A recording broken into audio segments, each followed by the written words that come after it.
안녕하세요. 김강균 변호사입니다. 오늘은 유책 배우자의 이혼 청구 이혼 가능성에 대해 알아봅니다. 유책 배우자가 제기한 이혼 소송에 대해 유책주의에 따라 이혼할 수 없다고 판시한 원심을 파기환송한 대법원 판결이 있었습니다. 이에 대해 유책주의가 폐기된 것인지에 대해 많은 해석이 존재합니다. 오늘은 최근 선고된 대법원 판결을 살펴보겠습니다.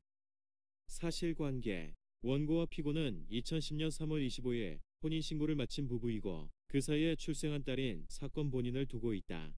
원고는 피고와의 크고 작은 갈등으로 2011년경에는 부부 상담을 받고 2013년경에는 변호사를 선임하여 이혼 소송을 준비하였다가 피고 등의 사과를 받고 철회하였는데 그 후에도 갈등을 극복하지 못하여 2016 오응알경 집을 나가 피고를 상대로 이혼 등 청구의 소를 제기하였다. 위 소송은 2017년 6월 21일 변론 종결되었고 법원은 2017년 7월 5일 원고가 주장하는 피고의 귀책 사유로 혼인관계가 파탄되었다고 볼 수 없고 오히려 원고에게 혼인관계 파탄에 대한 더 큰 책임이 있다는 이유로 원고의 청구를 기각하였다. 위 판결은 그 무렵 확정되었다. 피고는 종전 이혼 소송이 제기된 직후 원고를 상대로 위자료 및 재산분할 청구권을 보전하기 위한 채권 가압류를 하면서도 이혼 등의 본안 소송을 제기하지 않았고 오히려 종전 이혼 소송에서 이혼에 반대한다는 의사를 밝혔다.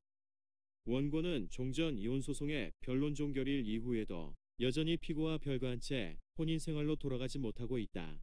원고는 별거 후 피고에게 사건 본인의 양육비를 지급하다가 종전 이혼 소송에서 패소하자 2017 7 지급을 중단하였으나 피고의 청구에 의한 부양료 등 사건에서 법원이 부양료 및 양육비로 매월 50만 원의 지급을 명하는 사전 처분을 하자 2018 11 경부터 다시 피고에게 매월 50만 원씩을 지급하였다.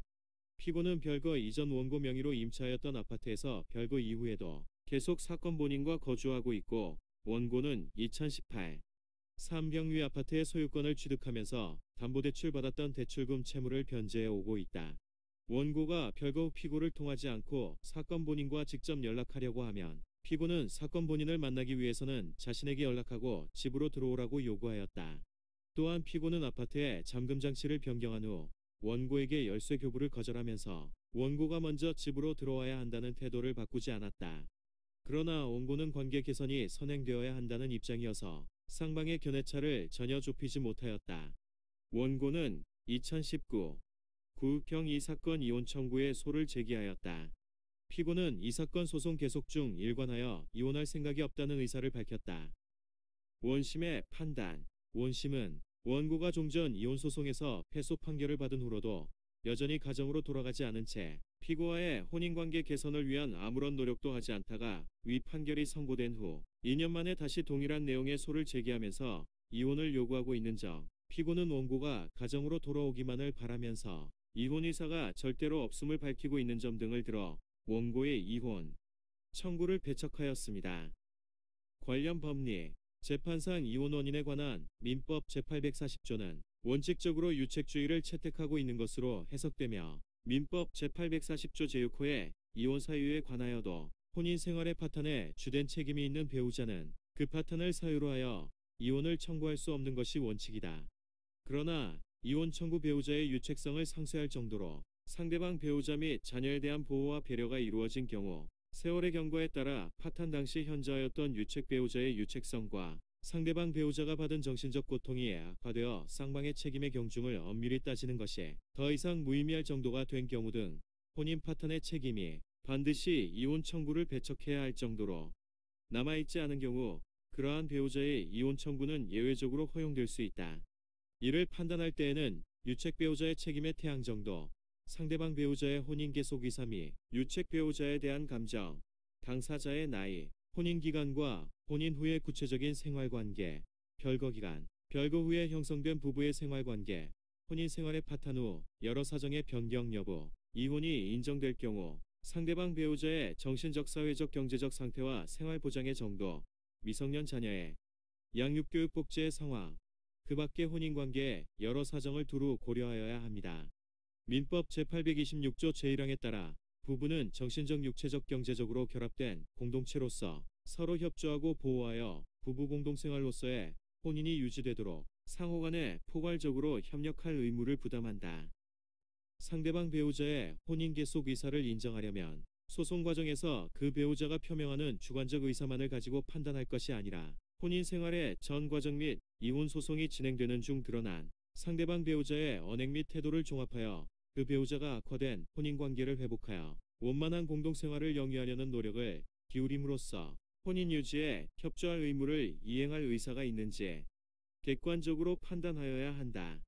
따라서 일방 배우자의 성격적 결함이나 언행으로 인하여 혼인관계가 악화된 경우에도 상대방 배우자 또한 원만한 혼인관계로의 복원을 위하여 협조하지 않은 채 오로지 일방 배우자에게만 혼인관계 악화에 대한 잘못이 있다고 비난하고 대화와 소통을 거부하는 경우 이혼 소송 중 가정법원이 권유하는 부부 상담 등 혼인관계의 회복을 위하여 실시하는 조치에 정당한 이유 없이 불응하면서 무관심한 태도로 일관하는 경우에는 혼인 유지를 위한 최소한의 노력조차 기울이지 않았다고 볼 여지가 있어 설령 그 배우자가 혼인 계속 의사를 표명하더라도 이를 인정함에 신중하여야 한다. 과거에 일방 배우자가 이혼 소송을 제기하였다가 유책 배우자라는 이유에서 기각 판결이 확정되었더라도 그 후로 상대방 배우자 또한 종전 소송에서 문제되었던 일방 배우자의 유책성에 대한 비난을 계속하고 일방 배우자의 전면적인 양보만을 요구하거나 민형사 소송 등 혼인관계의 회복과 양립하기 어려운 사정이 남아있음에도 이를 정리하지 않은 채 장기간의 별거가 고착화된 경우 이미 혼인관계가 와해되었고 회복될 가능성이 없으며 상대방 배우자에 대한 보상과 설득으로 협의에 의하여 이혼을 하는 방법도 불가능해진 상태까지 이르렀다면 종전 이혼 소송의 변론 종결 당시 현저하였던 일방 배우자의 유책성이 상당히 희석되었다고 볼 수 있고 이는 현재 이혼 소송의 사실심 변론 종결 시를 기준으로 판단하여야 한다. 다만 이 경우 일방 배우자의 유책성을 상쇄할 정도로 상대방 배우자 및 자녀에 대한 보호와 배려가 이루어졌어야 함은 위에서 본 바와 같으므로 특히 상대방 배우자가 경제적 사회적으로 매우 취약한 지위에 있어 보호의 필요성이 큰 경우나 각종 사회보장급여 기타 공법상 급여, 연금이나 사적인 보험 등에 의한 혜택이 법률상 배우자의 지위가 유지됨을 전제로 하는 경우에는 유책 배우자의 이혼 청구를 허용함에 신중을 기하여야 한다. 그러므로 이혼에 불응하는 상대방 배우자가 혼인의 계속과 양립하기 어려워 보이는 언행을 하더라도 그 이혼 거절 의사가 이혼 후 자신 및 미성년 자녀의 정신적 사회적 경제적 상태와 생활 보장에 대한 우려에서 기인한 것으로 볼 여지가 있는 때에는 혼인 계속 의사가 없다고 섣불리 단정하여서는 안 된다. 또한 자녀가 미성년자인 경우에는 혼인의 유지가 경제적 정서적으로 안정적인 양육 환경을 조성하여 자녀의 복리에 긍정적 영향을 미칠 측면과 더불어 부모의 극심한 분쟁 상황에 지속적으로 자녀를 노출시키거나 자녀에 대한 부양 및 양육을 방기하는 등 파탄된 혼인 관계를 유지함으로써 오히려 자녀의 복리에 부정적 영향을 미칠 측면에 관하여 모두 심리 판단하여야 한다. 대법원의 판결. 원고와 피고는 종전 이혼 소송의 변론 종결 이후에도 5년째 별거 중이고 쌍방의 갈등이 해소되지 않고 있다. 피고는 혼인 계속 의사를 밝히고 있으나 원고가 혼인 관계를 유지하는데 상당한 고통을 토로함에도 원고가 먼저 가출하였다는 사정만을 들어 원고를 비난하면서 집으로 돌아오라는 요구를 반복할 뿐이다. 피고의 이혼 거절 의사가 혼인 기간 중 가사와 양육만을 담당해온 자신 및 미성년자인 사건 본인의 정신적 사회적 경제적 상태와 생활 보장에 대한 우려에서 기인한 것으로 볼 여지도 있다. 하지만 원고는 사건 본인에 대한 면접 교섭의 의지가 있고 양육비를 꾸준히 지급해 오고 있다. 한편 미성년자인 사건 본인이 성장하는 동안 원고와 피고 사이에서 갈등과 분쟁 및 이혼 소송에 지속적으로 노출되어 왔다. 원심은 혼인 생활의 전 과정 및 이혼 소송이 진행되는 중에 드러난 피고의 언행 및 태도, 피고와 사건 본인이 처해 있는 구체적 상황, 혼인 관계의 회복 가능성 등을 모두 고려하여 피고에게 혼인 계속 의사가 있는지를 객관적으로 살펴보지 않은 채 그 혼인 계속 의사가 옥이나 보복적 감정에 기한 것으로 보이지 않는다고만 판단하였다. 또한 원심은 과거의 원고가 청구한 이혼 청구가 기각되었더라도 그 후로 피고 역시 혼인 관계의 회복을 위한 노력을 다하지 않음으로써 혼인 관계가 회복될 가능성이 없는 반면 피고 및 사건 본인에 대한 보호와 배려가 이루어짐으로써 유책 배우자의 유책성이 희석되었다고 볼 수 있는지 원고와 피고의 분쟁 상황을 고려할 때 그 혼인 관계의 유지가 미성년자인 사건 본인의 정서적 상태와 복리를 저해하고 있는지 및 그 정도 등에 대하여 심리하지 않은 채 이 사건 청구가 유책 배우자의 이혼 청구가 허용되는 특별한 사정이 있는 경우에 해당된다고 보기 어렵다고 판단하였다. 이러한 원심의 판단에는 민법 제840조 제6호의 해석 및 유책 배우자의 이혼 청구에 관한 법리를 오해하여 필요한 심리를 다하지 않음으로써 판결에 영향을 미친 잘못이 있다. 이를 지적하는 상고 이유 주장은 이유 있다. 그러므로 원심 판결을 파기하고 사건을 다시 심리 판단하도록 원심 법원에 환송하기로 하여 관여 대법 간의 일치된 의견으로 주문과 같이 판결한다. 해설. 결국 이번 대법원 판결은 기존의 판례를 변경한 새로운 판결이라기보다는 기존의 대법원 입장을 더욱 구체적으로 설시한 것으로 볼 수 있습니다.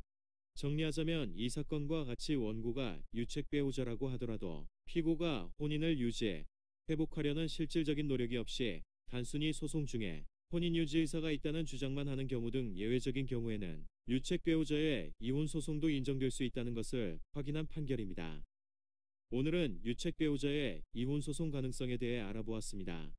관련 내용이 궁금한 분들은 상담 바랍니다. 감사합니다.